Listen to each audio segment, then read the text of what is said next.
Gaurko gazteek ez dute euskaraz egiten, esaten da askotan. Baina euskarak egiten ote du gaurko gaztez?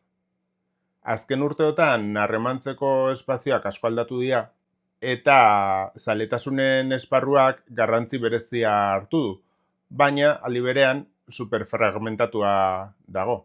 Eta zein da honen ondorioa? Benetan zail dagola gustatzen zaigunaren inguruan euskarazko erreferenteak edukitzea. Alde batetik existitzea eta bestetik ezagutzea. Euskarazko erreferente gabe erdaretan harremanduko gara gustatzen zaigunaren inguruan.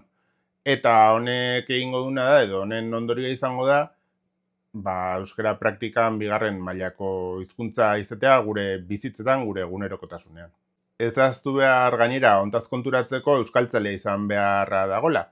Eta noski, euskara bigarren mailako hizkuntza baldin bada, euskara interesatzen ez zaigun gauzei buruz hitz egiteko hizkuntza baldin bada, zertarako izan euskaltzalea, ez?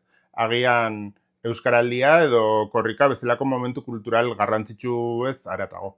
Esandako guztiagatik garrantzitsu iruditzen zait zaletasunak euskaraz bizi ahal izatea. Izan ere, zergatik ez dago gantxilo zale euskaldunen elkarterik edo zergatik ikasi behar da gantxiloa erdaraz? Zergatik ez dago futboleo saskibaloi tertuliarik euskaraz? Erdaraz Euskal Herrian pila bat daudenean. Zergatik normalizatzen dugu euskal kulturarekin lotura zuzena ez duten zaletasun espezifikoen kasuan erdaretan informatzea?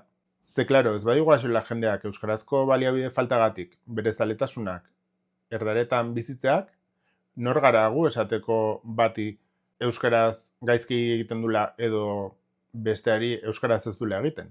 Are gehiago esango dut, zaletasun espezifikoen inguruko talde, elkarte, podcast eta edozein motatako ekimen gehienak jendearen burugorkeria totalagatik sortu dira eta prekaritate absolutuan. Baina oraindik garrantzitsuagoa dana. Hizkuntzaren inguruko markaje kulpabilizatzailea egiten duen jendearen radarretik kanpo. Hizkuntza larrialdi egoeran badago, eta ez nago ukatzen badagonik, momentuak eskatzen duna elkar begiratu, lagundu, bultzatu, eta bat eginda mugitzen den komunitatea osatzen hastea da. Bideo honetan jorratzen dudan gaiaren inguruan zer egin daiteke? Nere ustez gauza garrantzitsuenetako bat, ikusgarritasuna ematea da. Euskaraz sortzen den edozein proiekturen handi zein txiki, amplifikadore bihurtzea gu. Gai jakin batean interesa duen edozein euskaldunek erreztasun erlatiboz topa ditzan euskarazko espazioak gai horren inguruan. Adibide batzuk jartzearren. Komedia romantikoa akatse egin ditun zure lagunari primeranen komedia romantiko berria jarri dutela esaten. Gantxiloan interesa daukan zure lagunari euskarazko tutoriala pasatzen. Eskulanak akatse egin dituenari euskaraz eskulanei buruz TikTokak egiten dituen pertsona ezagutzera ematen edo herrian egiten den euskarazko ikastaroaren berri ematen. Edo baita, kirolei buruzko euskarazko tertulia sortzen lagunekin azkenean norbete sortu behar dulako. Baina hemen, puntua ez da nik jarri ditudan adibideetara mugatzea.